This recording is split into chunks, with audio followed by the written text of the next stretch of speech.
Good afternoon, good evening, good evening, good evening, a very good evening. Pavan, Abhay, Priyanka, Rahul, किचुकू, ये क्या नाम भैया? कोचिकू, कोचिकू, पुचिपू, आयुष, अभय, शिवांश, शिवेंद्र, सिमरन, गौरव, सत्यम, शशांक, सौरभ, अरे क्या एस नाम वाले चले आ रहे हैं सारे। योगेश, शिवांगी, श्रीराम, अभिषेक, रीमा, अतुल, विवेक, अभय, विशाखा, पवन, अमित, अतुल, संदीप, देव, सोनम, रंजीत, सुहानी, रोहित, अभिषेक, आयुष, अनुपम, कामरान, संतोष, उज्जवल, उजाला, नीतीश, संदीप, शिवराज, राज, ऋषि, गिरिराज, रंजीत, संध्या, शिवांश, शोभित, समरप्रीत, अमर, राजपूत, राज, संतोष, बिंदु, धीरेन्द्र। क्या हाल है भाई आप सभी के? बढ़िया, फर्स्ट क्लास, शानदार, जानदार, एकदम झकास है। तो भाई स्वागत है आप सभी का रीजनिंग के इस स्पेशल धमाकेदार बैच में, जहां पर पढ़ रहे हैं कई कई कई हजारों लाखों बच्चे हैं। ठीक है जी। तो मेरे दोस्त, मेरे भाई, हम लोगों ने कल एक टॉपिक स्टार्ट किया था, डेट वॉज डाइस, पासा, है ना। हमने स्टार्ट किया था कल पासा, और बहुत ही इंटरेस्टिंग चैप्टर है। ठीक है, वैसे तो हम पूरी रीजनिंग ही बहुत इंटरेस्टिंग तरीके से कराते हैं। हम जो भी पढ़ते जाएंगे रीजनिंग में, वो हमारे लिए इंटरेस्टिंग अपने आप बनता चला जाएगा। तो कल हम लोगों ने डाइस यानी कि पासा शुरू किया था। एक बार कल की क्लास पे थोड़ा सा नजर डाल लेते हैं, तब आज की क्लास को पढ़ने में और असली मजा आने वाला है। तो कल मैंने आपको बताया था कि जब भी हम डाइस को देखते हैं तो एट ए टाइम हमें कितनी सरफेस दिखाई देती हैं? 3 सरफेस दिखाई देती हैं। और बाकी की 3 सरफेस कहां हैं? गायब है भाई। 3 ही सरफेस दिखाई दे रही हैं और 3 सरफेस गायब है।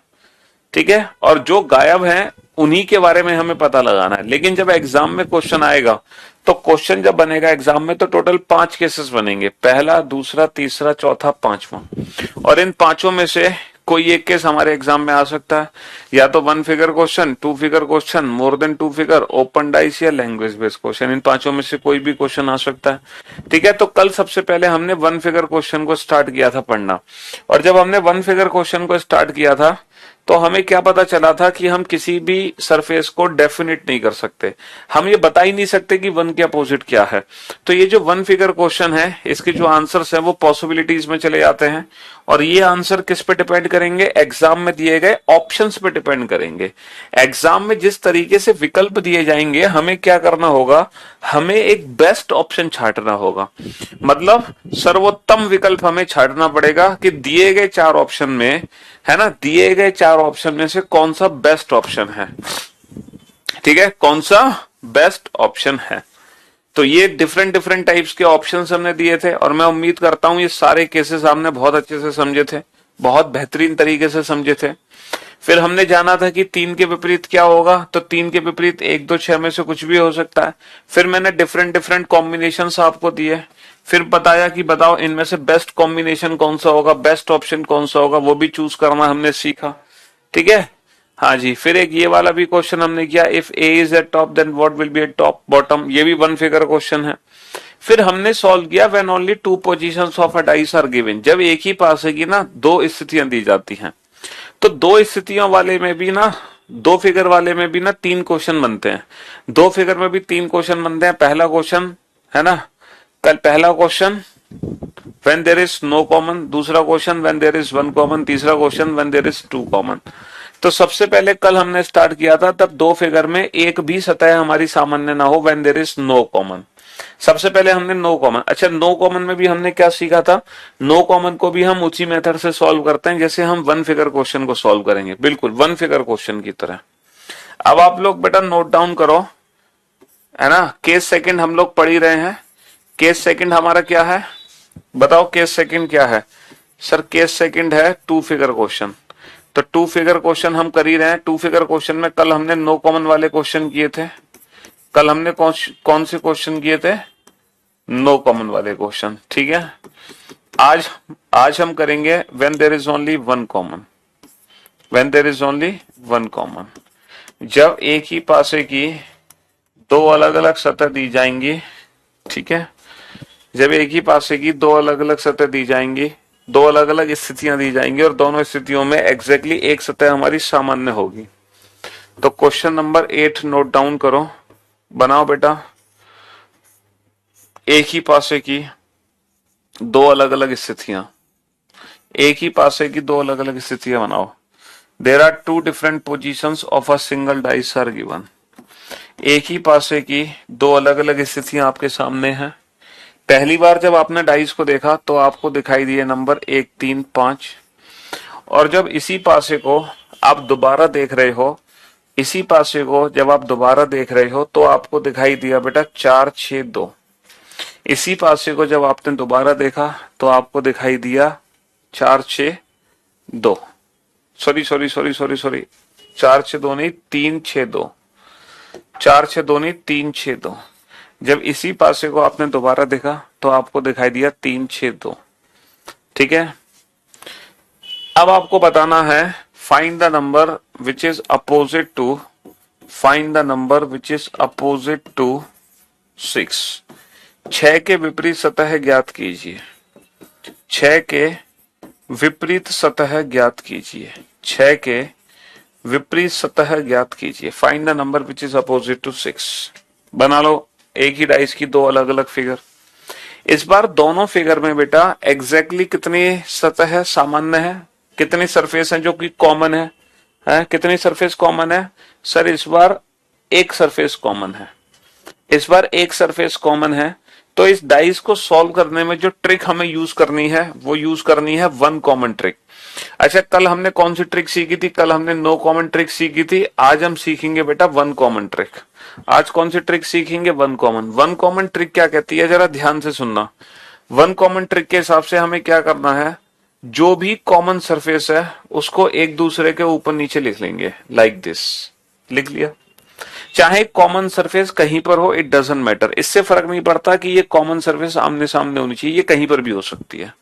तो जो भी कॉमन सरफेस है इसको ऊपर नीचे लिख लेंगे हम। ठीक है, फिर हमें करना क्या है, कॉमन से ना क्लॉकवाइज डायरेक्शन में घूमना है। तो जैसे 3 से क्लॉकवाइज डायरेक्शन में घूमोगे तो क्या आएगा, 3, 5, 1। 3 से क्लॉकवाइज डायरेक्शन में घूमोगे क्या आएगा, 3, 5, 1।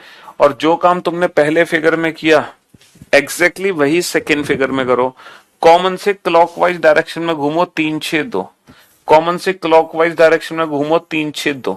तो जो काम तुमने पहली फिगर में किया 3, 5, 1, वही दूसरी फिगर में करो, 3, 6, 2। ठीक है, हाँ जी।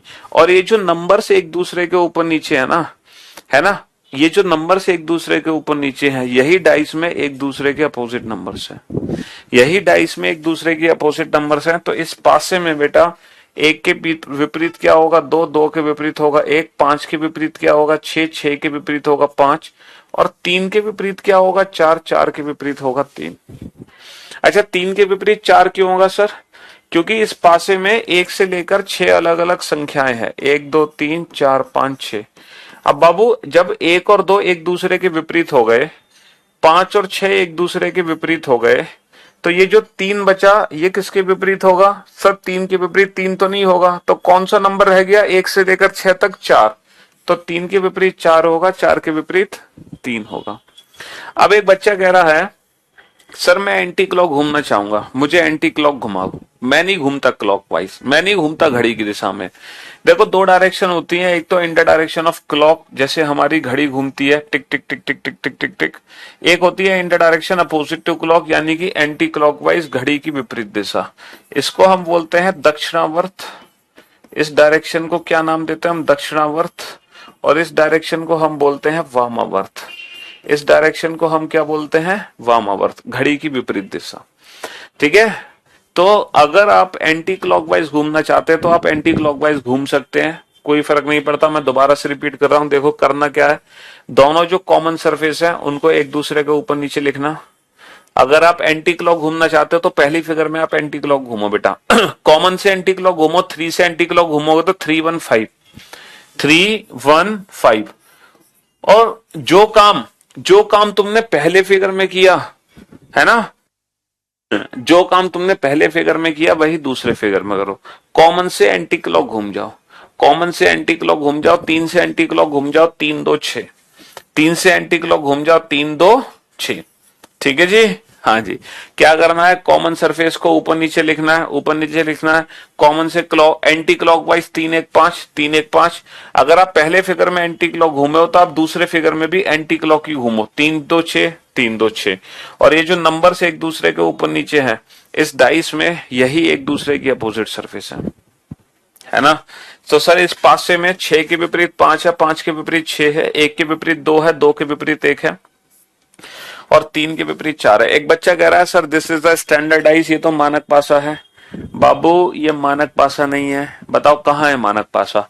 सिर्फ 3 के विपरीत 4 होने से मानक पासा नहीं बनेगा। मानक पासा बनने के लिए 1 के विपरीत 6 भी होना चाहिए, और 6 के विपरीत 1 भी होना चाहिए, 5 के विपरीत 2 होना चाहिए।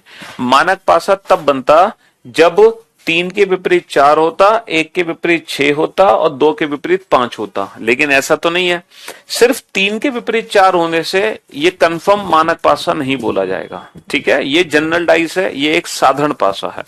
कल मैंने आपको बताया था मानक पासा वो पासे होते हैं जिसमें हर दो विपरीत सतहों का योग 7 हो, हर दो। ऐसा नहीं कि सिर्फ एक ही पेयर का योग 7 है, हर पेयर का योग 7 होना चाहिए। ठीक है, तो this is a general dice, यह एक साधारण पासा है।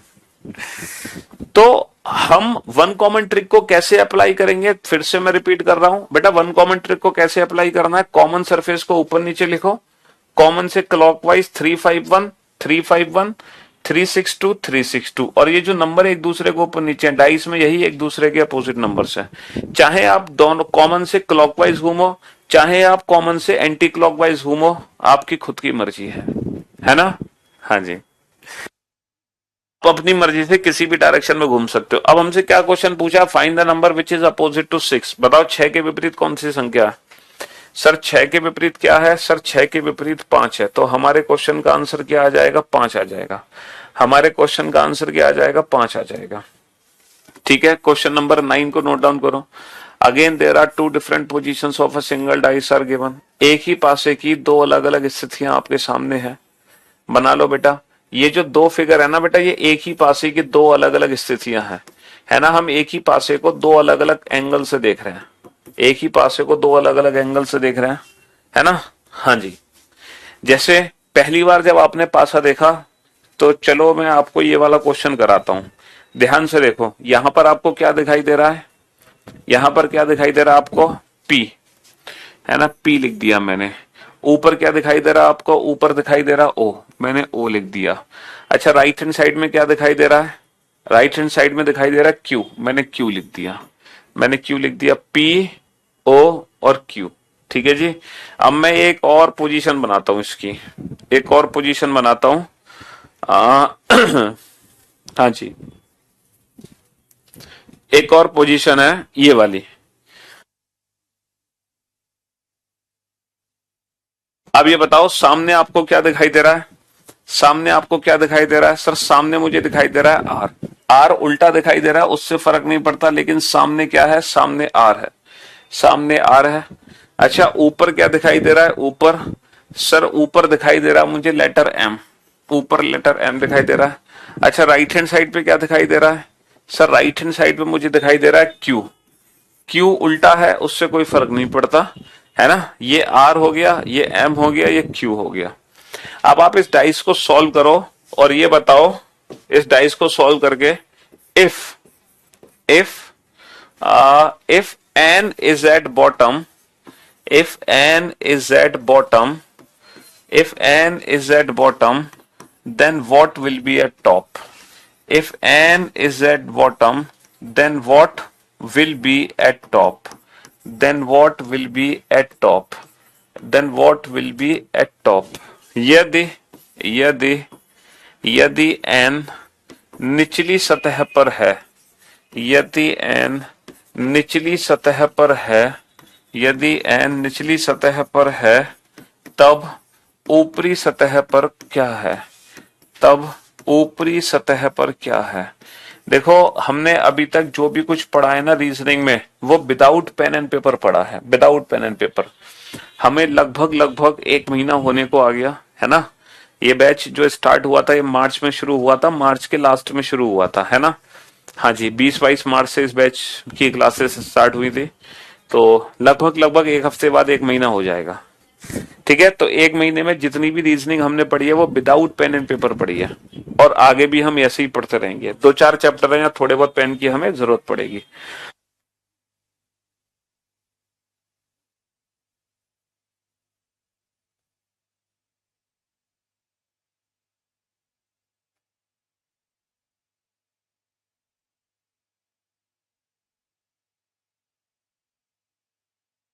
हाँ जी, तो क्वेश्चन है कि यदि n निचली सतह पर है तब ऊपरी सतह पर क्या होगा।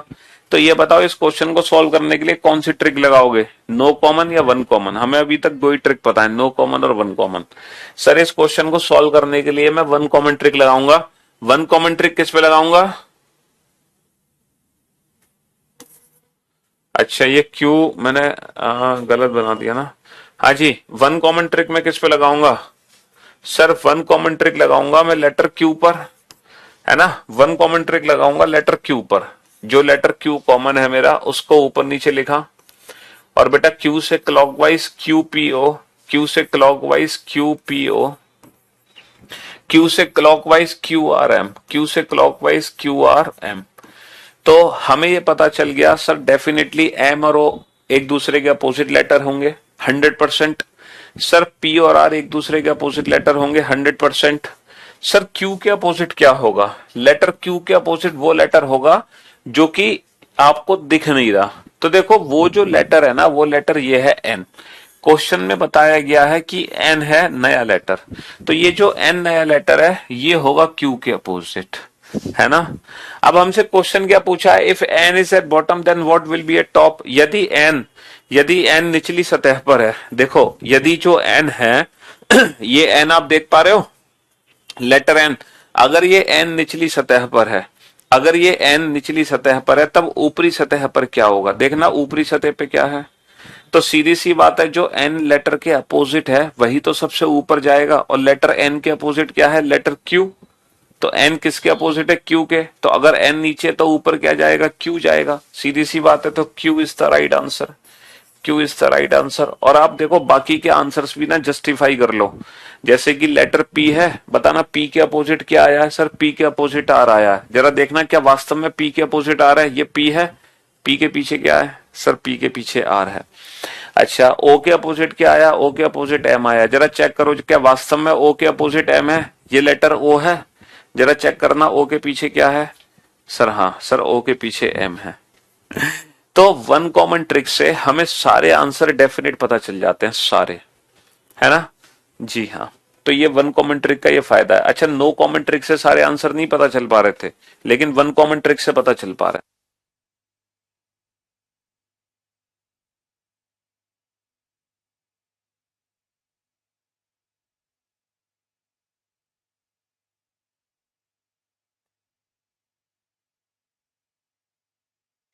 हाँ जी, चलिए नेक्स्ट क्वेश्चन नंबर 10 पर आओ।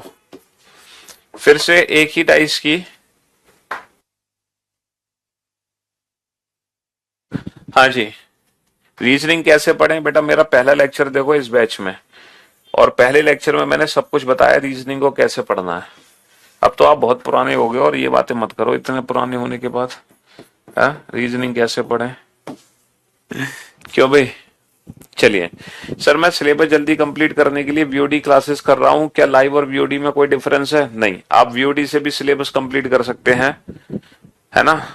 सर आज तक इन क्वेश्चंस में बहुत घुमाया, आज तक इन क्वेश्चंस ने बहुत घुमाया, लेकिन आज दिमाग की नसें खुल गई। अच्छा आज आप समझ गए ना इन क्वेश्चंस को, प्रैक्टिकली समझ लो ना, क्योंकि ये सब चीज थ्योरेटिकल नहीं है, ये प्रैक्टिकल है। हम प्रैक्टिकल करके देख रहे हैं चीजों का। ऐसा नहीं है कि हम रट्टा लगा ले और काम हो जाएगा, हम चीजों को प्रैक्टिकली करके देख सकते हैं, है ना। हाँ जी, चलिए अगला क्वेश्चन आपके सामने है। एक ही पासे की दो अलग अलग स्थितियां आपके सामने हैं। पहली बार पासे को देखा तो आपको दिखाई दिए डॉलर, हैज, ट्राइंगल। दोबारा आपने इसी पासे को देखा तो आपको दिखाई दिया हैज, कॉपीराइट और परसेंटेज, हैज, कॉपीराइट और परसेंटेज। आपसे पूछा है, आपसे पूछा है what is opposite to, what is opposite to, what is opposite to, what is opposite to at the rate. At the rate के विपरीत सतह क्या है, एट द रेट के विपरीत सतह क्या है, एट द रेट के विपरीत सतह ज्ञात कीजिए, एट द रेट के विपरीत सतह ज्ञात कीजिए।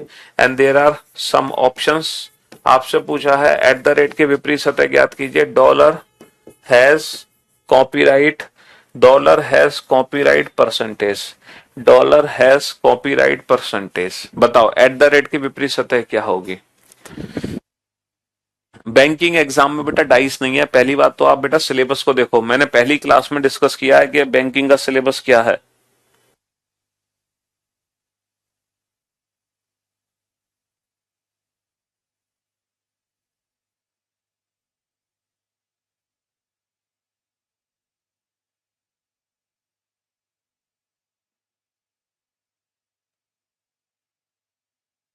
बताओ इस क्वेश्चन को सॉल्व करने के लिए कौन सी ट्रिक लगाओगे?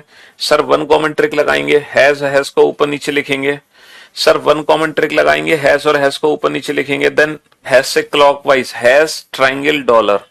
सर हैज ट्राइंगल डॉलर, जो काम पहले फिगर में किया वही दूसरे फिगर में हैज से क्लॉकवाइज घूमेंगे। Sir has copyright percentage, hash copyright और परसेंटेज। तो हमें पता चल गया जो सिंबल एक दूसरे को ऊपर नीचे हैं यही एक दूसरे के अपोजिट सिंबल है।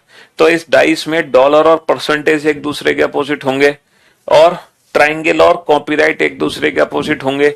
लेकिन ये जो लेटर हैज है ये किसके अपोजिट होगा? सर ये एक नए सिंबल के अपोजिट होगा, जो सिंबल यहां पे दिख नहीं रहा है ना, जो सिंबल यहां पे दिख नहीं रहा ये हैज उसके अपोजिट होगा। ठीक है, अब यहां पे कौन सा सिंबल नहीं दिख रहा? सर एट द रेट के बारे में पूछा है तो एट द रेट ही होगा सर नया सिंबल।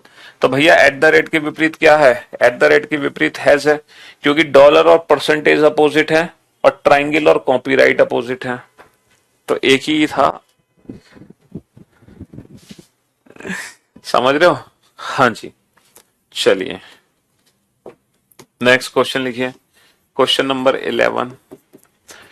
इस बार बेटा एक ही डाइस की दो अलग अलग पोजीशन आपके सामने होंगी और चार ऑप्शन नोट डाउन करना और चारों ऑप्शन में चार फिगर बना लेना। मतलब चार ऑप्शन है, चारों ऑप्शन में चार फिगर बनाना डाइस की। आपको ये बताना है एक ही डाइस की दो अलग अलग स्थितियां आपके सामने हैं और इसी डाइस की अगर आप थर्ड पोजीशन देखना चाहते हैं, तीसरी स्थिति देखना चाहते हैं, तो वो इन दिए गए चारों ऑप्शन में से कौन सी है। मतलब इन दिए गए चारों ऑप्शन में से ऐसा कौन सा विकल्प है जो आपके इसी डाइस को रिप्रेजेंट करेगा। ठीक है, जो क्वेश्चन फिगर में दिया है। तो क्वेश्चन फिगर में जो दिया है वो है 1 2 3 2 6 4। ठीक है, ये पासा क्वेश्चन फिगर में दिया हुआ है 1 2 3 2 6 4। तो 3 6 3 6 5, 3 6 5 और 1 3 4, 1 3 4 और 2 3 5 और 2 3 5 और 5 4 6 है ना। एक ही डाइस की दो अलग अलग स्थितियां आपके सामने है और चार फिगर है। बताओ इन चारों में से ऐसा कौन सा फिगर है जो हमारे डाइस को रिप्रेजेंट करता है, यानी कि क्वेश्चन फिगर को रिप्रेजेंट करता है, यानी कि डाइस की तीसरी स्थिति को रिप्रेजेंट करता है। ठीक है, फिर से क्वेश्चन नोट डाउन करो, फिर से डाइस की दो अलग अलग स्थितियां बनाओ और चार डिफरेंट ऑप्शन बनाओ, चार अलग अलग ऑप्शन बनाओ। पहला ऑप्शन, दूसरा ऑप्शन, तीसरा ऑप्शन और चौथा ऑप्शन, है ना। पहली बार जब आपने डाइस को देखा तो आपको दिखाई दिए लेटर्स ए बी एफ। आपको क्या लेटर्स दिखाई दिए? A B F. दोबारा से जब आपने देखा तो आपको दिखाई दिए ई A D, E A D. ठीक है, और पहली फिगर को देख रहे हो तो ए सी ई, पहली फिगर को देख रहे हो तो ए सी ई, दोबारा देख रहे हो तो बी डी एफ, दोबारा देख रहे हो तो बी डी एफ, तीसरी बार देख रहे हो तो C F B, C F B, और चौथी बार देख रहे हो, हाँ जी, चौथी बार देख रहे हो तो डी ई एफ। मतलब इन चारों में से कौन सी सही फिगर है डाइस की, ये बताओ। इन चारों में से ऐसा कौन सा फिगर है जो हमारे क्वेश्चन फिगर को ही रिप्रेजेंट करेगा। मतलब डाइस को दो बार देखा ऐसे दिखा, इसी डाइस को अगर मैं तीसरी बार देखूं तो वो इन चारों में से कौन सा हो सकता है ना। तीन फिगर गलत है, सिर्फ एक ही सही है, उस सही फिगर को आइडेंटिफाई करना है। लेकिन देखो एग्जाम में क्वेश्चन कुछ भी पूछा जाए, एग्जाम में क्वेश्चन कुछ भी पूछा जाए, पहले आप डाइस को सॉल्व करो, पहले आप डाइस को सॉल्व करो।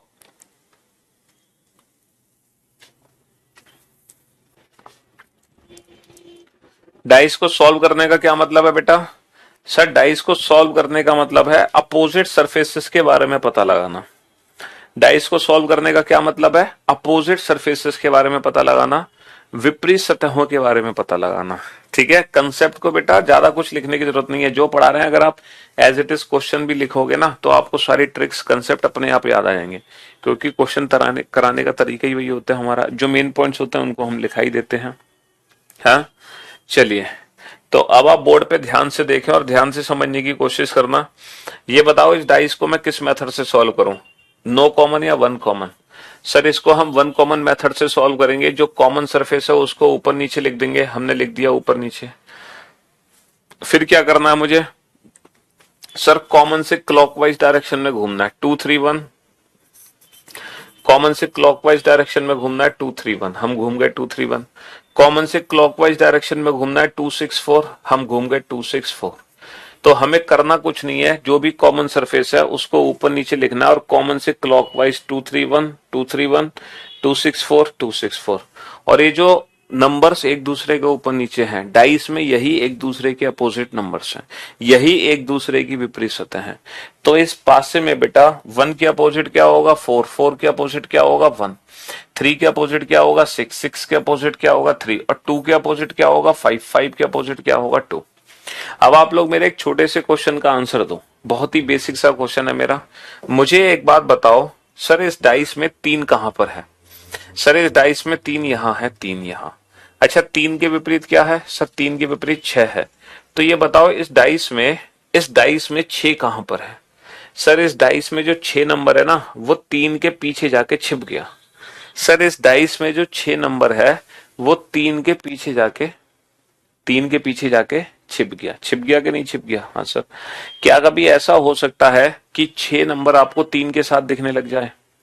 सर अगर आपको गलती से 6 दिखेगा ना तो 3 इसके पीछे जाके छिप जाएगा, और अगर 3 दिखेगा तो 6 पीछे जाके छिप जाएगा। यानी कि डाइस में 2 अपोजिट नंबर, डाइस में 2 विपरीत सतह कभी एक साथ दिख ही नहीं सकते। समझ रहे हो? 2 opposite number can never be seen together. जैसे ये आपके सामने फिगर है ना, ये फिगर है, ये बताना ये जो लेटर आर है इस लेटर आर के अपोजिट क्या है? सर लेटर आर के अपोजिट लेटर पी है। लेटर आर के अपोजिट क्या है? लेटर पी है।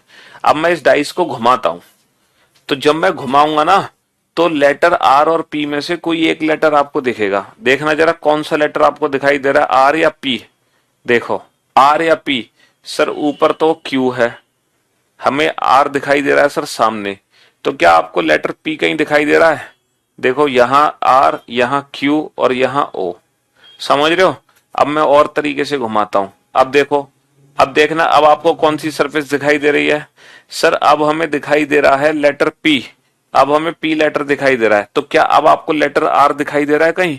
सर नहीं दिखाई दे रहा। मतलब आर और पी में से कोई एक ही एक बार में दिख सकता है, चाहे इसको मैं कैसे भी घुमा लूं। लो और घुमा लो इसको, अब देखना अब कौन सा लेटर आपको दिखाई दे रहा है? सर अब लेटर दिखाई दे रहा है मुझे पी, लेकिन अब मुझे आर नहीं दिखाई देगा।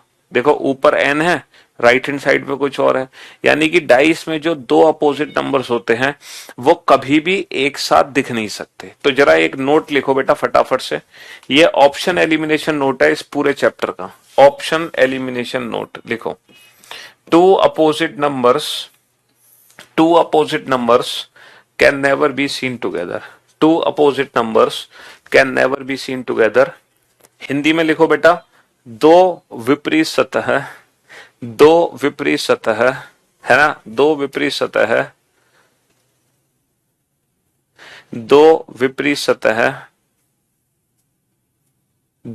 सतह कभी एक साथ नहीं दिख सकते हैं। 2 विपरीत सतह कभी एक साथ नहीं दिख सकती हैं। 2 विपरीत सतह कभी एक साथ नहीं दिख सकती। 2 opposite numbers can never be seen together. 2 विपरीत सतह कभी एक साथ नहीं दिख सकती। 2 विपरीत सतह कभी एक साथ नहीं दिख सकती। 2 opposite numbers can never be seen together. और बेटा इस बेसिस से हम हर एक ऑप्शन को एलिमिनेट कर सकते हैं। हर ऑप्शन को आप हर उस ऑप्शन को एलिमिनेट कर दो जिसमें 2 विपरीत सतह एक साथ दिखाई दे रही हैं। दो विपरीत सतह कभी एक साथ नहीं दिख सकती। Two opposite surfaces can never be seen together. दो विपरीत सतह कभी एक साथ नहीं दिख सकती। दो विपरीत सतह कभी एक साथ नहीं दिख सकती। कभी एक साथ नहीं दिख सकती। हर उस ऑप्शन को एलिमिनेट कर दो, है ना, हर उस ऑप्शन को एलिमिनेट कर दो जिसमें दो विपरीत सतह एक साथ दिखाई दे रही हैं। बताओ पहले फिगर में क्या दिक्कत है? पहले फिगर में क्या दिक्कत है? सर पहला फिगर इसलिए गलत है क्योंकि सर पहले फिगर में 3 और 6 दो विपरीत सतह ये एक साथ दिखाई दे रही हैं। ऑप्शन बी में क्या दिक्कत है? सर 1 और 4 ये दो विपरीत सतह एक साथ दिखाई दे रही हैं। ऑप्शन सी में क्या दिक्कत है? ऑप्शन सी में सर 2 और 5 ये दो विपरीत सतह एक साथ दिखाई दे रहे हैं। तो दो विपरीत सतह कभी भी एक साथ नहीं दिख सकते। इस बेसिस पे 3 ऑप्शन एलिमिनेट कर दो, है ना। दो विपरीत सतह कभी भी एक साथ नहीं दिख सकते। ये बताओ इस क्वेश्चन को हम किस मेथड से सॉल्व करें, नो कॉमन या वन कॉमन? सर यहाँ पे हम वन कॉमन लगाएंगे लेटर ए पे। लेटर ए को हमने ऊपर नीचे लिख लिया, तो लेटर ए से clockwise A B F, letter A से clockwise A B F, letter A से clockwise A D E, A D E. तो हमें क्या पता चल गया? लेटर ए के अपोजिट कौन सा लेटर है? सी लेटर है। अब हर उस ऑप्शन को एलिमिनेट कर दो जिसमें दो विपरीत सतह एक साथ दिखाई दे रही हैं। बताओ पहले ऑप्शन में क्या दिक्कत है? सर लेटर ए और सी ये दोनों एक दूसरे के विपरीत हैं, ये कभी एक साथ नहीं दिख सकते। ऑप्शन बी में क्या दिक्कत है? सर लेटर बी और डी ये दोनों एक दूसरे के अपोजिट है, ये कभी एक साथ नहीं दिख सकते। ऑप्शन सी में क्या दिक्कत है? ऑप्शन सी में बी सी एफ कोई दिक्कत नहीं है। ऑप्शन डी में क्या दिक्कत है? D E F. सर ई और एफ दो विपरीत सतह कभी एक साथ नहीं दिख सकती, तो जो बचा वो आंसर। तो हम हर उस ऑप्शन को एलिमिनेट कर देंगे जिसमें दो विपरीत सतह हमें एक साथ दिखाई दे रहे हैं। स्टैंडर्ड वो होता है जिसमें हर दो अपोजिट सरफेस का सम 7 हो। अगर मान लो कोई ऐसा डाइस आ जाए जिसमें हर दो अपोजिट सरफेस का सम 7 होता, दो के विपरीत 5 है ना, दो के विपरीत 5 है यहाँ पे, और दो के विपरीत 5 होने के साथ साथ अगर 3 के विपरीत 4 होता और 6 के विपरीत 1 होता तो ये स्टैंडर्ड डाइस होता। लेकिन अभी ये स्टैंडर्ड नहीं है, ये जनरल डाइस है, क्योंकि स्टैंडर्ड होने के लिए हर दो विपरीत सतहों का योग 7 होना चाहिए। अगर ये ऐसा फिगर होता जिसमें 2 5 विपरीत है, 3 के विपरीत 4 है, 6 के विपरीत 1 है, तो ये स्टैंडर्ड होता, है ना। हाँ जी, चलिए शुक्रिया, थैंक यू सो मच, बहुत बढ़िया। देखो डाइस की जगह हम ये बना सकते हैं वाई, जैसे बी डी एफ हम यहाँ लिख सकते हैं बी डी एफ, इस तरीके से भी बना के काम चला सकते हैं, ठीक है। हाँ जी, तो आप ये देखो ना बेटा, जैसे देखो मैं आपका भ्रम दूर करता हूँ, मैं आपका भ्रम दूर करता हूँ। एक बार रुको जरा, आपको प्रैक्टिकली करके दिखा देता हूँ, आपको चीज ऐसे समझ नहीं आएगी। सिर्फ आप एक सिंगल फिगर देख के डिसाइड नहीं कर सकते कि ये मानक पासा है। आप एक फिगर देख के डिसाइड कर ही नहीं सकते कि ये मानक पासा है। ये आपकी बहुत बड़ी भूल है। अभी इस भूल को सही करते हैं, रुक जाओ जरा। हाँ जी, आपका डाउट ही दूर कर देते हैं, जस्ट वेट।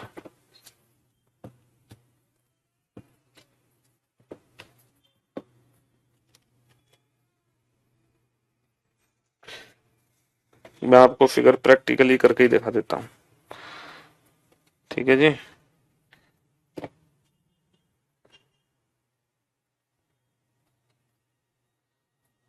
लो साहब, हाँ जी, अब आप बोर्ड पे ध्यान से देखना और ध्यान से समझने की कोशिश करना।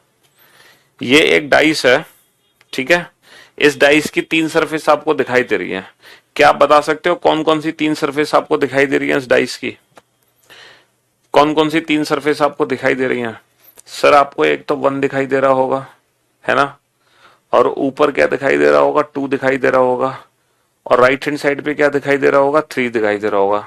ये 3 सरफेस आपको दिखाई दे रही है, 1 2 3, है ना। अगर मैं बोर्ड पर इस डाइस को बनाऊं, क्वेश्चन नंबर 13, अगर मैं इस बोर्ड पर इस डाइस को बनाऊं जिसपे मुझे 3 सरफेस दिखाई दे रही हैं, पहली फिगर है जिसपे दिखाई दे रहा है 1 2 3, आपको 1 2 3 दिखाई बिल्कुल ऐसे ही दिखाई दे रहा है ना। एक सामने है, 2 ऊपर है, राइट हैंड साइड पे 3 है, एक सामने है, 2 ऊपर है, राइट हैंड साइड पे 3 है ना। अब एक और फिगर मैं आपको दिखाता हूं इसकी, एक फिगर और दिखाता हूं। हाँ, ये फिगर देखो, ये फिगर देखो, ये फिगर देखो, हाँ ये वाली फिगर देखो। अब आपको क्या दिखाई दे रहा, सामने क्या दिखाई दे रहा, एक दो तीन है ना, हाँ। अब आप सामने क्या देख रहे हो ये बताओ। सर सामने देख रहे हैं 3, ऊपर क्या देख रहे हैं 5, राइट हैंड साइड पे क्या देख रहे हैं, राइट हैंड साइड पे क्या देख रहे हैं 4। तो अब हम देख रहे हैं सेकंड फिगर मैंने आपको गलत दिखा दी, एक सेकंड, 1 2 3 के बाद नहीं, हाँ तो मैं आपको ये बताने वाला था।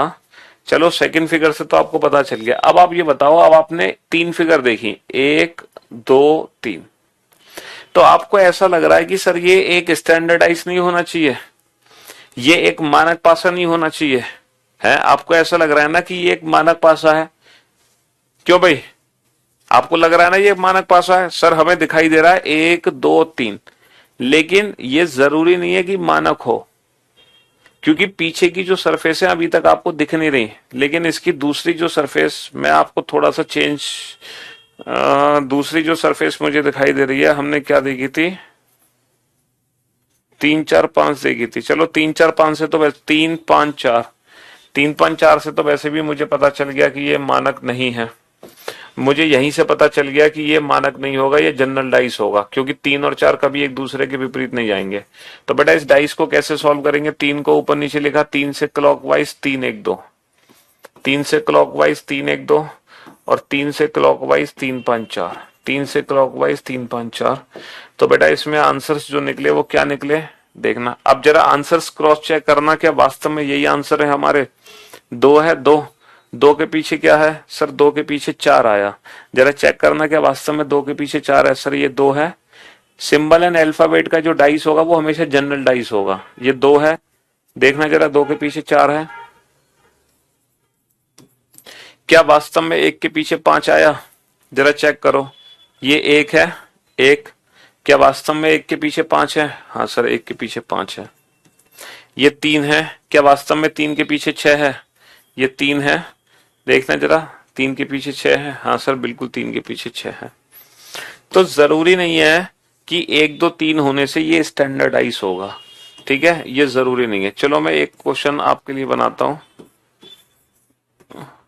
जिसमें डाइस की आपको यही 3 सरफेस दिखाई देंगी, 1 2 3, और जो दूसरी फिगर दिखाई देगी ना, दूसरी फिगर वो आपको दिखाई देगी 3 5 6, है ना, 3 5 6। देखो एक मैं फिगर बनाता हूं आपके लिए, थोड़ा सा चेंज करता हूं मैं डाइस को, जब तक तुम इस डाइस को सॉल्व करो, जो फिगर मैंने बनाई है इसको सॉल्व करो।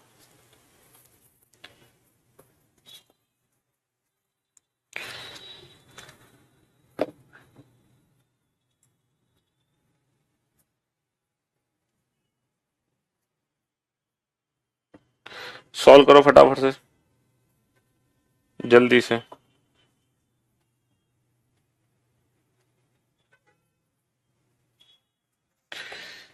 हाँ जी, अब देखो ये जो डाइस है जिसके 2 फिगर आपको दिखाई दे रहे हैं, इस डाइस के 2 फिगर आपको दिखाई दे रहे हैं, है ना। इसमें ये बताओ, दोनों फिगर में 1 कॉमन ट्रिक लगाओगे, 3 3 से, 3 को ऊपर नीचे लिखा, 3 से क्लॉकवाइज 3 1 2, 3 से क्लॉकवाइज 3 1 2, 3 से क्लॉकवाइज 3 5 6, 3 से क्लॉकवाइज 3 5 6। तो बेटा 3 के विपरीत क्या आ गया, 3 के विपरीत 4 आ गया। अब एक बच्चे ने कहा कि सर अगर 3 के पीछे 4 आ रहा है तो ये स्टैंडर्डाइज हो जाता, लेकिन नहीं, इसमें 3 के पीछे 4 आया है बट 1 के पीछे 5 है, 2 के पीछे 6 है, तो ये जनरल डाइस है। जबकि यहाँ पे जो हम फिगर देख रहे हैं वो 1 2 3 है और 3 5 6 है, तो कोई भी 2 एडजेसेंट सरफेस का सम 7 नहीं है, उसके बावजूद भी ये कौन सा डाइस है, एक जनरल डाइस है ना। तो हम डाइस को देखकर ये नहीं बता सकते कि ये स्टैंडर्ड है, हमें स्टैंडर्ड को बताने के लिए आंसर्स पता होने जरूरी हैं। और अगर हमारे आंसर्स कुछ ऐसे निकले कि 3 के पीछे 4, 1 के पीछे 6, 2 के पीछे 5, तभी वो स्टैंडर्ड होगा, वरना स्टैंडर्ड नहीं होगा। देखो अब जैसे ये फिगर है, आप ध्यान से देखना, आपको 1 2 3 दिखेगा। देखो 1 2 3, 1 2 3, आपको तीनों सरफेस दिखाई दे रही हैं, 1 2 3, है ना। चलिए अब आप 3 5 6 में आपको दिखाता हूं, 356, देखो ये रहा, ये सामने क्या है, ये सामने 3 है ना, ये सामने 3 है, ऊपर 5 6, 3 5 6 है ना, 3 सामने है, 5 ऊपर है, 6, बिल्कुल ऐसी फिगर है ना। हाँ, अब देखना जरा वास्तव में क्या 2 के पीछे 6 है, जरा चेक करना, क्या 2 के पीछे 6 है, ये 2 है ना, 2, जरा चेक करना 2 के पीछे क्या है। हाँ सर 2 के पीछे 6 है। चेक करना 1 के पीछे 5 है, ये जो 5 है क्या इसके पीछे 1 है। हाँ सर इसके पीछे 1 है। क्या 3 के पीछे 4 है, देखो ये 3 है, यस सर 3 के पीछे 4 है। तो सिर्फ 3 के पीछे 4 होने से ये स्टैंडर्ड नहीं है, स्टैंडर्ड होने के लिए 3 के पीछे 4, 1 के पीछे 6 और 2 के पीछे 5 भी होना पड़ेगा। ये सर कहां से पता करते हैं कि जनरल स्टैंडर्ड? तुम यार बिल्कुल गधे हो गए हो क्या? बार बार समझा रहा हूं, पहले आप आंसर्स निकालोगे, अगर ये आंसर्स कुछ इस तरीके से निकलते हैं, 3 के पीछे 4, 2 के पीछे 5, 1 के पीछे 6, तब जाके हम बोलेंगे कि ये पासा मानक पासा है। अगर ये आंसर्स निकले हैं तो, अगर ये नहीं निकले हैं तो हमारा जनरल डाइस है, सीधी सी बात है। लेकिन ये फिगर देख के मत बताओ कि ये जनरल है स्टैंडर्ड। अगर जनरल स्टैंडर्ड बताना है तो ये पहले सोल्यूशन निकालो, है ना, वन कॉमन ट्रिक से अपने आंसर्स निकालो, अगर वो आंसर ये है तो स्टैंडर्ड है, वरना जनरल डाइस है, सीधी सी बात है। पता नहीं क्या कह रहे हो यार, हैं? पानी वानी पी लो, एक काम करो आप लोग, मैं भी थोड़ा पी लेता हूं।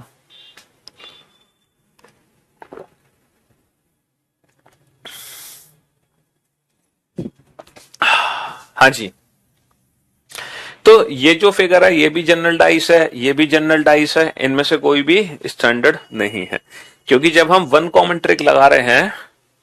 सर क्वेश्चन नंबर 13 में आप 6 कैसे लिख दिए? अब यार तुम बिल्कुल लल्लू हो गया कि क्वेश्चन नंबर 13 में 6 कैसे लिख दिए।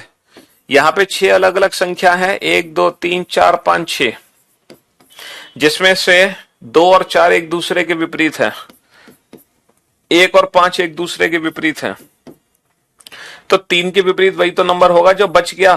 कौन सा नंबर बच गया? 6 ही तो बच गया, तो 6 लिख दिया 3 के पीछे।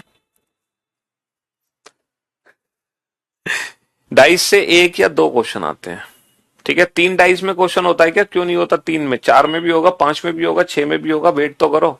फिलहाल हम 2 फिगर वाले क्वेश्चन पढ़ रहे हैं, है ना। मजा आ गया सर कसम से, आज तक नहीं समझे थे ये कंसेप्ट, बट आज आपने बता दिया, मौज ही मौज।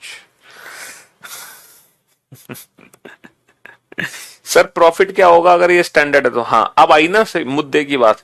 अबे कोई फर्क नहीं पड़ता, स्टैंडर्ड है नहीं है, हमें क्या लेना देना उससे, स्टैंडर्ड है कि नहीं है, हमें तो अपने क्वेश्चन सॉल्व करने हैं और क्या करना है, हैं? जी हाँ, अब आपने बिल्कुल सही पकड़ा कि हमें क्या लेना देना कि वो मानक है कि नहीं है, हमें तो अपना क्वेश्चन बनाना है। क्वेश्चन बनाने की ट्रिक हमने लिख दी, हर उस ऑप्शन को एलिमिनेट कर दो जिसमें 2 विपरीत सतह एक साथ आपको दिखाई दे रही हैं, बस इसके अलावा हमें कुछ भी यूज नहीं करना। चलो फिर से बेटा, एक ही पासे के 2 अलग अलग स्थितियां बनाओ और 4 ऑप्शन बनाओ, और आप बताना इनमें से ऐसा कौन सी फिगर है जो हमारी डाइस को रिप्रेजेंट करेगी।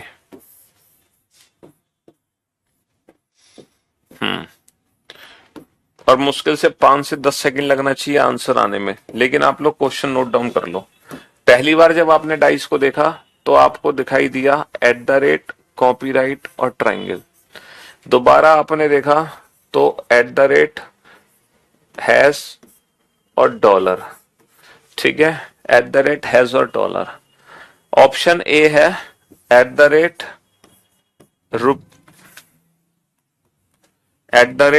@रुपी और @रुपी और हैज। दूसरा ऑप्शन है रुपी परसेंटेज, रुपी परसेंटेज और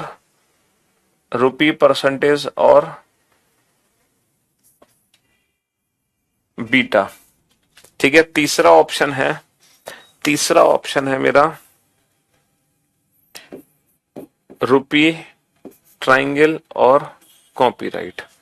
चौथा ऑप्शन है कॉपीराइट, हैज और ट्रायंगल। कॉपीराइट, हैज और रुपी, कॉपीराइट, हैज और रुपी, कॉपीराइट, हैज और रुपी। ये 4 ऑप्शन है, इन चारों में से एक ऑप्शन सही है, बताओ कौन सा ऑप्शन सही है। हाँ जी, सर आप क्वेश्चन नंबर 13 में कुछ और लिखे हैं, 14 में कुछ और। अरे घोंचू, 13 अलग क्वेश्चन है, 14 अलग क्वेश्चन है। क्वेश्चन नंबर 13 अलग है, क्वेश्चन नंबर 14 अलग है। ये अलग डाइस है, ये अलग डाइस है। मैंने डाइस को पलट दिया था जब आपको फिगर दिखा रहा था। ये अलग डाइस है और वो अलग डाइस है, ये दोनों अलग अलग पासे हैं। ये अलग पासा है और ये अलग पासा है, डिफरेंट डिफरेंट डाइसेस हैं दोनों। ठीक है, मैंने डाइस की सरफेस चेंज कर दी थी आपको दिखाने से पहले। पहले मैंने आपको ये वाला डाइस बनाकर समझाया था, फिर मैंने दूसरा पासा चेंज कर दिया, फिर ये बना दिया, फिर मैंने ये दिखाया था, है ना। हाँ जी, ये बताओ कौन सा ऑप्शन करेक्ट होगा। पहले तो बताओ कौन सी ट्रिक लगेगी। वन कॉमन ट्रिक लगेगी, वन कॉमन ट्रिक लगेगी एट द रेट पर। एट द रेट से clockwise, at the rate copyright triangle. Sir at the rate copyright triangle. At the rate से clockwise, at the rate hash और dollar. At the rate hash और dollar. तो हर उस option को eliminate कर दो जिसमें दो अपोजिट सरफेस एक साथ है। सर यहाँ पे दो नए सिंबल हैं, और वो दो नए सिंबल हैं इंडियन रुपी और परसेंटेज और बीटा और इंडियन रुपी। तीन नए सिंबल है, तीन। अब हमें ये नहीं पता कि एट द रेट के अपोजिट कौन सा है, क्योंकि यहाँ पे तीन नए सिंबल इंट्रोड्यूस कर दिए, तीन नए सिंबल। तो ऑप्शन बी तो कभी बन ही नहीं सकता, है ना, क्योंकि पांच सरफेस तो ये है ही। हमें सिर्फ एक नया सिंबल चाहिए, तीन तीन नए सिंबल नहीं चाहिए। तो ऑप्शन बी तो वैसे ही एलिमिनेट कर दो, ऑप्शन बी का तो कोई काम ही नहीं है। अच्छा, ऑप्शन और ऑप्शन डी भी एलिमिनेट कर दो, क्योंकि कॉपीराइट और हैश दो विपरीत सतह तो कभी एक साथ दिख ही नहीं सकती, दो विपरीत सतह तो कभी एक साथ दिख ही नहीं सकती। अब हम आते हैं एट द रेट के साथ क्या कोई नया सिंबल दिख सकता है Indian rupee. Sir at the rate के साथ कोई नया सिंबल नहीं दिख सकता। अगर वो नया सिंबल इंडियन रुपी है तो वो नया सिंबल एट द रेट के साथ नहीं दिख सकता, क्योंकि ये दोनों विपरीत सतह हो गई, और दो विपरीत सतह कभी एक साथ दिख ही नहीं सकती। हाँ जी, इंडियन रुपी के साथ कॉपीराइट और ट्राइंगल दिख सकते हैं। Option C is the right answer. ठीक है, ये दो विपरीत सतह कभी भी एक साथ नहीं दिख सकती, ये दो विपरीत सतह कभी भी एक साथ नहीं दिख सकती। तीनों नए सिंबल दिख ही नहीं सकते, क्योंकि एक ही नया सिंबल है, तीन तीन नए सिंबल नहीं है। ठीक है, हाँ जी।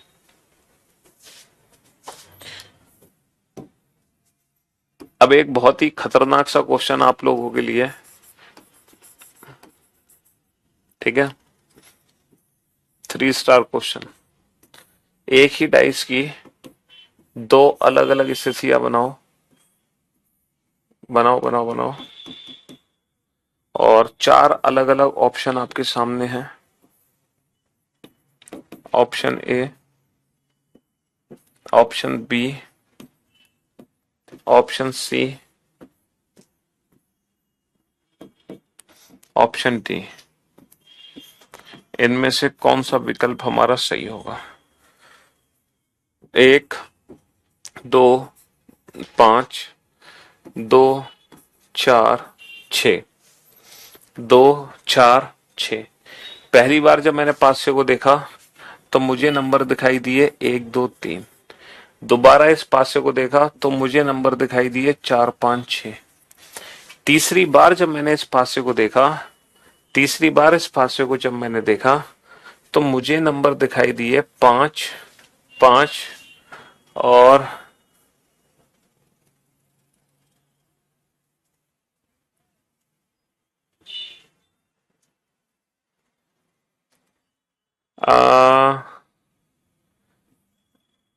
5, 3, 6। 5, 3, 6। 5, 3, 6। और जब तीसरी बार, जब चौथी बार इस पासे को मैंने देखा तो मुझे नंबर दिखाई दिए 4, 4, 4, 4,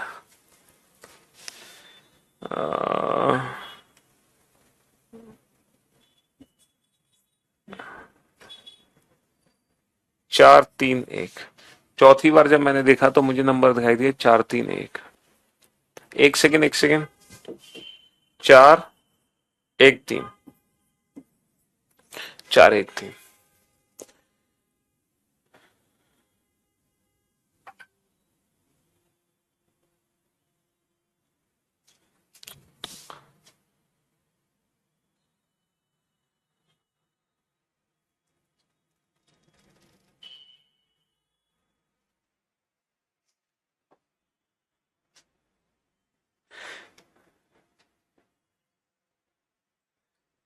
बताओ क्वेश्चन नंबर 15 में क्या दिक्कत है भाई? 15 तो बड़ा आसान सा क्वेश्चन है। हर उस ऑप्शन को एलिमिनेट कर दो जिसमें दो विपरीत सतह एक साथ दिखाई दे रही हैं। बेटा कॉपीराइट और हैश दो विपरीत सतह कभी एक साथ दिख नहीं सकते, है ना। एट द रेट और इंडियन रूपी दो विपरीत सतह कभी एक साथ दिख नहीं सकते। तो बस ये दोनों ऑप्शन एलिमिनेट हो गए। ये तो बेटा बन ही नहीं सकता, ये तो बन ही नहीं सकता क्योंकि यहाँ पे तीन नए सिंबल हैं। जबकि इसी डाइस की अगर मैं थर्ड फिगर देखूंगा तो तीन तीन नए सिंबल कहां से बनेंगे? तो ये तो वैसे ही एलिमिनेट हो जाएगा। अब बताओ बेटा इनमें से कौन सी फिगर सही है? पहली सही है, दूसरी सही है, तीसरी सही है, चौथी सही है। ये बेटा 3 स्टार क्वेश्चन है, 3 स्टार। इस क्वेश्चन पे मैंने बना रखे हैं 3 सितारे। क्या बना रखे हैं बेटा? 3 सितारे बना रखे हैं। तो अगर ये 3 सितारे बनाए हैं तो सोच समझ कर बनाए होंगे। अगर इस क्वेश्चन में 3 सितारे बने हैं तो बेटा सोच समझ के बनाए गए हैं ये 3 सितारे, ठीक है। हाँ जी, ये 3 सितारे सोच समझ के बनाए गए हैं, बेहद सोच समझ के। जरूर इसके पीछे कोई ना कोई लॉजिक है, कारण है। बहुत ही स्पेशल क्वेश्चन है। चलिए अब जरा इस क्वेश्चन को सॉल्व करते हैं बेटा, है ना। वन कॉमन ट्रिक लगाते हैं। 2 को ऊपर नीचे लिख लो, ऊपर नीचे लिख लो। 2 से क्लॉकवाइज 251, 2 से क्लॉकवाइज 251। जो काम पहले फिगर में किया भाई दूसरे में। 2 से क्लॉकवाइज 246, 2 से क्लॉकवाइज 246। तो आपको पता चल गया कि 1 और 6 एक दूसरे की विपरीत सतह है, 5 और 4 एक दूसरे की विपरीत सतह है। तो बेटा 2 के विपरीत क्या होगा? 3, 3 के विपरीत 2। हर उस ऑप्शन को एलिमिनेट कर दो जिसमें दो विपरीत सतह एक साथ दिखाई दे रही हैं। ऑप्शन ए में क्या दिक्कत है? सर 2 और 3 दो विपरीत सतह कभी एक साथ नहीं दिख सकती। ऑप्शन बी में क्या दिक्कत है? सर 4 और 5 दो विपरीत सतह कभी एक साथ नहीं दिख सकते। अब यहां पर ना तो सी ऑप्शन एलिमिनेट होगा तुमसे, ना ही ऑप्शन डी एलिमिनेट होगा। अब तुम क्या करोगे? अब तुम क्या करोगे? ना तो सी ऑप्शन एलिमिनेट होगा, ना डी ऑप्शन एलिमिनेट होगा। तो आपको ये लगेगा कि सर ये तो प्रिंटिंग मिस्टेक है, दोनों ऑप्शन सही हैं। एग्जाम में किसी भी ऑप्शन को टिक कर दो, दोनों के मार्क्स मिल जाएंगे। अब आप ये सोच रहे होगे सर यहाँ पे दोनों ही ऑप्शन हमारे सही है, लेकिन ऐसा नहीं है। ये दोनों ऑप्शन सही नहीं है, ये दोनों ऑप्शन सही नहीं है। इन दोनों में से कोई एक ही विकल्प सही होगा, इन दोनों में से कोई एक ही विकल्प सही होगा। ये दोनों ऑप्शन एक साथ सही नहीं हो सकते।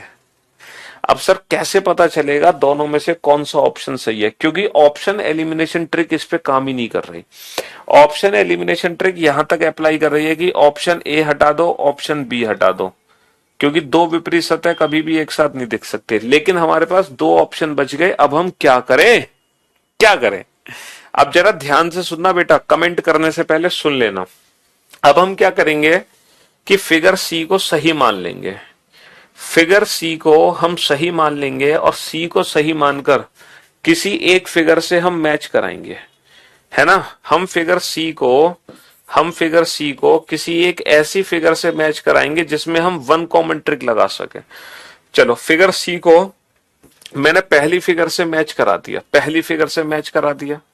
अब बेटा इन दोनों फिगर को सॉल्व करो। इन दोनों फिगर को किस मेथड से सॉल्व करोगे? सर दोनों फिगर को हम वन कॉमन ट्रिक से सॉल्व करेंगे। वन कॉमन ट्रिक, अब वन कॉमन ट्रिक हमारी क्या कहती है? जो भी कॉमन सरफेस है उसको ऊपर नीचे लिख लो, जो भी कॉमन सरफेस है उसको ऊपर नीचे लिख लो और कॉमन से क्लॉकवाइज डायरेक्शन में घूम जाओ। 512 कॉमन से क्लॉकवाइज डायरेक्शन में घूम जाओ, 512 और 536 और 536 कॉमन से क्लॉकवाइज डायरेक्शन में घूम जाओ। बेटा 512 536 है ना। हमने मान लिया कि फिगर सी हमारी सही है और इस सही फिगर को हमने पहली फिगर से मैच करा के डाइस को सॉल्व कर दिया, ठीक है। अब जब डाइस को हमने सॉल्व किया तो हमें यह पता चला कि 5 के विपरीत 4 है, 1 के विपरीत 3 है, 2 के विपरीत 6 है। तो ये जो मेरे आंसर्स निकले हैं, क्या ये आंसर मेरे पुराने वाले आंसर से मैच हो गए? ये बताओ, क्या ये वाले आंसर्स मेरे पुराने वाले आंसर से मैच हुए हैं? सर ये मैच नहीं हुए। और अगर ये आंसर मैच नहीं हो रहा है थर्ड फिगर के साथ, इसका मतलब थर्ड फिगर 100% गलत है। क्योंकि अगर थर्ड फिगर बेटा ठीक होती ना तो मेरे आंसर्स मैच हो जाने थे। अगर ये इसी डाइस की थर्ड फिगर होती ना तो ये और ये भी मिलकर यही आंसर्स देते जो ये और ये मिलकर दे रहे हैं। तो हमने प्रूफ कर दिया कि थर्ड फिगर सही नहीं है, क्योंकि थर्ड फिगर के साथ मैचिंग करने पर जो आंसर्स निकले हैं वो पुराने आंसर से बिल्कुल डिफरेंट हैं, पुराने आंसर से डिफरेंट हैं। सर ये प्रूफ करके दिखाओगे डी फिगर सही है? चलो प्रूफ कर लेते हैं। इस फिगर को किसी एक फिगर से मैच कर लो, बताओ पहली से ही कर लेते हो, पहली फिगर से ही मैच कर लो फ्रॉम डी एंड फर्स्ट। अच्छा डी और फर्स्ट में कौन सी ट्रिक लगेगी? वन कॉमन ट्रिक लगेगी, वन वन को ऊपर नीचे लिख लो, ठीक है। फिर वन से क्लॉकवाइज 1 2 5, वन से क्लॉकवाइज 1 2 5, और बेटा वन से क्लॉकवाइज 1 3 4, वन से क्लॉकवाइज 1 3 4, ठीक है। तो वन के अपोजिट क्या आ गया? 6। और ये जो आंसर्स है ना, मैं 100% कह सकता हूं ये आंसर और ये आंसर पूरे मैच करेंगे, डेफिनेटली मैच करेंगे, ठीक है। देखो मैच कर रहे हैं कि नहीं कर रहे हैं। देखो यहां भी 5 के विपरीत 4 है, यहां भी 5 के विपरीत 4 है, यहां भी 6 के विपरीत 1 है, यहां भी 6 के विपरीत 1 है, यहां भी 3 के विपरीत 2 है, यहां भी 3 के विपरीत 2 है। और तो और आप डी फिगर को दूसरी फिगर से भी मैच करा के सॉल्व कर सकते थे। आप डी और सेकंड को बेटा वन कॉमन ट्रिक किस पे लगेगी? 4 पे लगेगी, 4 को ऊपर नीचे लिख लो।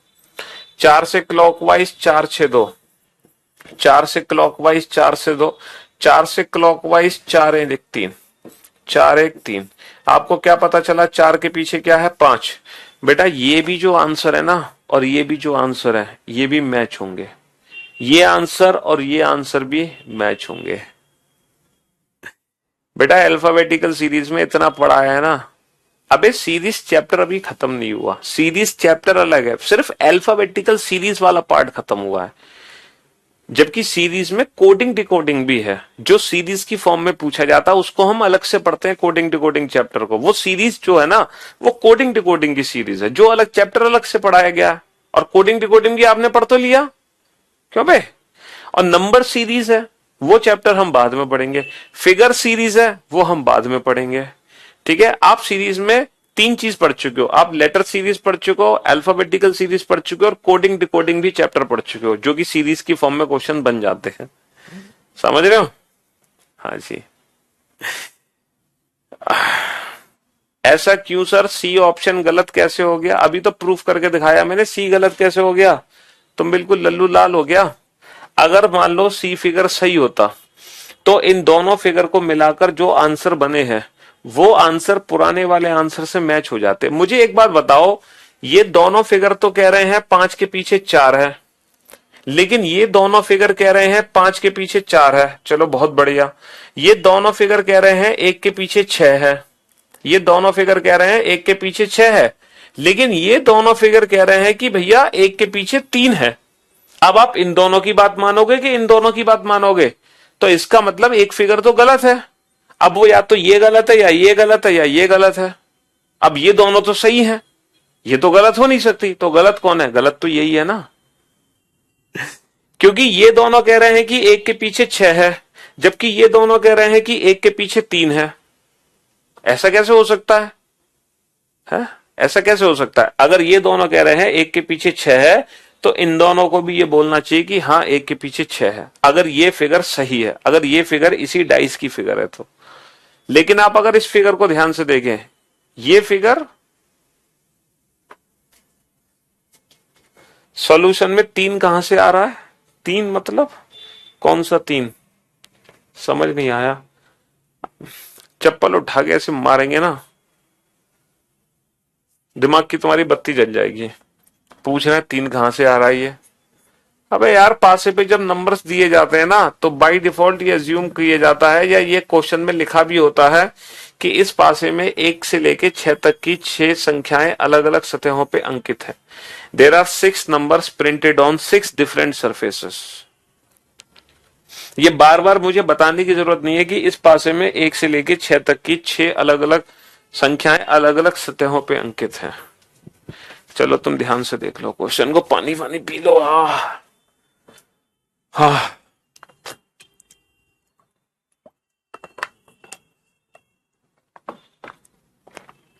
ओ भाई साहब, इतने इतने इतने बड़े बड़े कमेंट मत करो यार।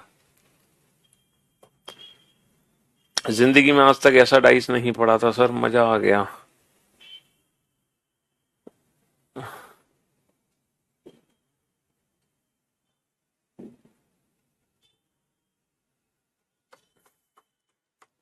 ओ इतने बड़े बड़े कमेंट मत करो यार भाई। एक बच्चा जो पता नहीं कितना बड़ा 4-5 पेज का कमेंट लिख के एक ही लाइन लिखे जा रहा है, हम लगे रहे हम पढ़ना लगे, अब हम लगे रहे हम पढ़ने लगे, अब हम लगे रहे पढ़ने लगे। क्या मतलब है भाई? वैसे इतने सारे कमेंट आ रहे हैं ऊपर से और, हाँ। चलो इसी बात पर एक क्वेश्चन और हो जाए जिससे आपके दिमाग की बत्ती चलेगी फिर से बेटा।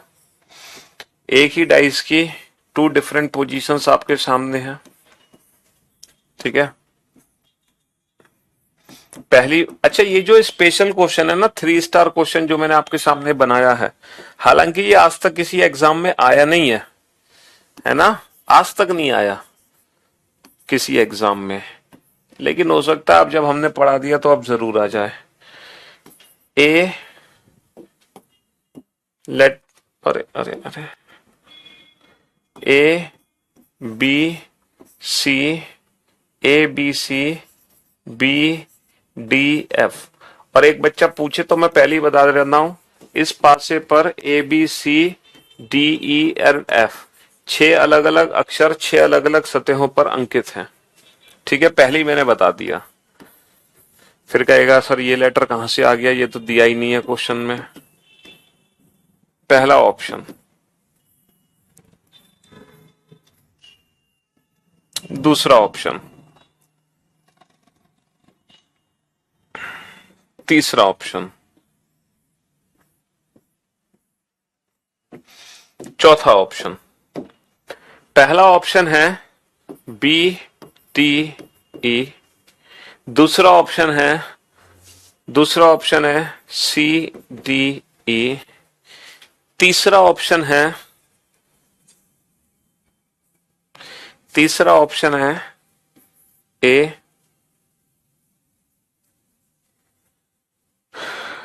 ए ई डी, चौथा ऑप्शन है डी ई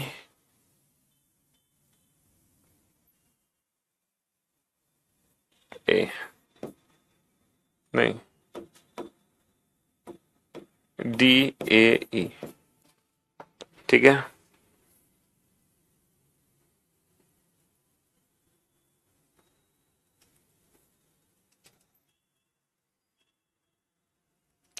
ये 4 ऑप्शन आपके सामने, बताओ इन चारों में से कौन सा ऑप्शन करेक्ट है फटाफट से।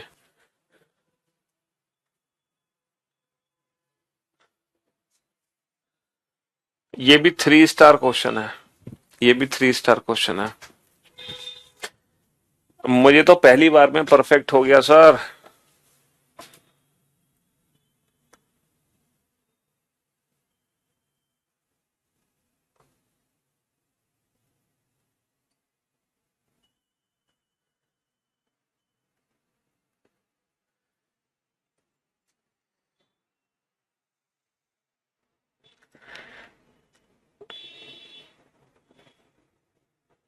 बनाओ फटाफट से, मौज तो करी दी भाई साहब,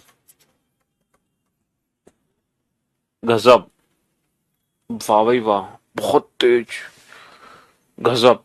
सत्यम, मनीष, अंकिता, राम, सुहानी, अनुपमा, कंचन, रवि, नेहा, श्वेता, कृष्णा, जेएस, विशाल, हंसराज, कंचन, नेहा, विशाल, शिवम, राजेश, सत्यम, दीपक, कनिका, जस्सी, मनीषा, रीना, पूजा, रोहित, किशन, पारस, एबीसी, आदेश, प्रियांशु, सुप्रिया, आकाश। बहुत बढ़िया, शाबाश, वेल डन, बहुत शानदार।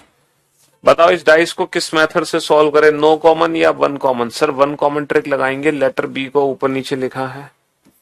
अब हम क्या करेंगे, बी से क्लॉकवाइज घूमेंगे, बी सी ए, बी से हम क्लॉकवाइज घूमेंगे बी सी ए। जो काम पहले फिगर में किया भाई दूसरे फिगर में बी डी एफ, हम बी से क्लॉकवाइज घूमे बी डी एफ। तो हमें पता चल गया लेटर ए के अपोजिट एफ होगा, एफ के अपोजिट ए, सी के अपोजिट डी, डी के अपोजिट सी। तो ये जो लेटर बी है ये किसके अपोजिट होगा? बी के तो अपोजिट हो नहीं सकता। कौन सा लेटर बच गया बेटा? ए से लेकर एफ तक लेटर ई दिखाई नहीं दे रहा, ई। तो डेफिनेटली बी और ई एक दूसरे के अपोजिट होंगे। भाई सी डी अपोजिट हो गए, ए एफ अपोजिट हो गए, तो जो लेटर बी बचा वो किसके लिए बचा? ई के लिए बच गया। हर उस ऑप्शन को एलिमिनेट कर दो जिसमें दो विपरीत सतह एक साथ दिखाई दे रही हैं। सर बी और ई ये दो विपरीत सतह हैं, ये कभी एक साथ नहीं दिख सकती। ये दो विपरीत सतह हैं, कभी एक साथ नहीं दिख सकती। सी और डी दो विपरीत सतह कभी एक साथ नहीं दिख सकती। अब हम कैसे डिसाइड करें कि सी ऑप्शन सही है या डी ऑप्शन सही है? क्योंकि यहाँ पे दो विपरीत सतह एक साथ दिख ही नहीं रही। अब इन दोनों में से कैसे डिसाइड करें? तो हम क्या मान के चलेंगे? हम ये मान के चलेंगे कि ऑप्शन सी सही है। हम ये मान के चलेंगे ऑप्शन सी सही है और इसको किसी एक फिगर से मैच करा दो। मान लो मैंने पहली से मैच कराया, तो मैंने पहली से मैच कराया और यहाँ पे मैचिंग हो गई लेटर ए के साथ, यहाँ पे मैचिंग हो गई लेटर ए के साथ। तो बेटा ए से क्लॉकवाइज ए बी सी, ए से क्लॉकवाइज ए बी सी और ए से क्लॉकवाइज ए डी ई, ए से क्लॉकवाइज ए डी ई। समझ रहे हो? ए से क्लॉकवाइज ए बी सी, ए से क्लॉकवाइज ए डी ई। तो ये जो मेरे आंसर्स निकले हैं, क्या ये वाले आंसर्स और ये वाले आंसर्स की मैचिंग हो चुकी है? क्या ये सेम आंसर है? क्या सी के विपरीत बेटा ई निकल कर आया है? सर सी के विपरीत डी है, सी के विपरीत ई नहीं है।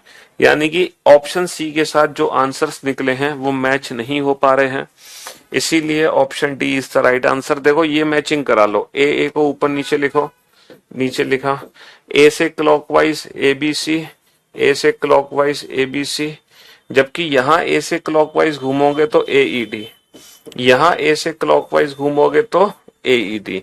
अब ये आंसर और ये आंसर पक्का पूरे मैच होंगे, देखो कंप्लीट मैच होंगे, आधे अधूरे मैच से नहीं।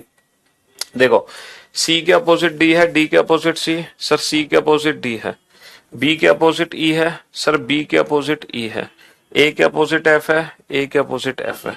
तो ये वाले आंसर सही है, ये गलत है। ठीक है, ये किसके निकले? सी से निकले। ये किससे निकले? डी से निकले। चलिए तो मेरे दोस्त, मेरे भाई, आज की सेवा फिर हम यहीं समाप्त करते हैं। अब कल मुलाकात करेंगे। Till then good bye, love you all, take care, शुक्रिया, धन्यवाद, tata, bye bye, love you all.